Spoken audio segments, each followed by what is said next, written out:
દેશના અનેક રાજ્યોમાં આ સમયે આકરી ગરમી પડી રહી છે। દરમિયાન ભારતીય હવામાન વિભાગે ફરી એકવાર હીટવેવ એલર્ટ જાહેર કર્યું છે। આઈએમડીએ દેશના પૂર્વી અને દક્ષિણ દ્વીપકલ્પના વિસ્તારોમાં 30 એપ્રિલ સુધી તીવ્ર ગરમીની ચેતવણી જારી કરી છે।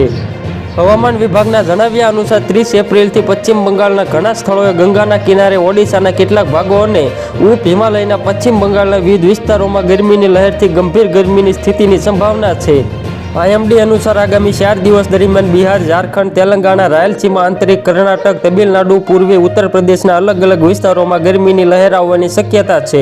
28 થી 29 એપ્રિલ દરમિયાન કોંકણ, ગોવામાં અને 28 થી 30 એપ્રિલ 2024 દરમિયાન પશ્ચિમ ઉત્તર પ્રદેશ, દરિયાકાંઠાના આંધ્ર પ્રદેશ અને યાનમમાં પણ સમાન હવામાનની સંભાવના છે। ક્લાઇમેટ વેધર અનુસાર આગામી 2 દિવસ દરમિયાન પશ્ચિમ હિમાલયમાં ઘણી જગ્યાએ હળવાથી મધ્યમ વરસાદ અને હિમવર્ષાની શક્યતા છે।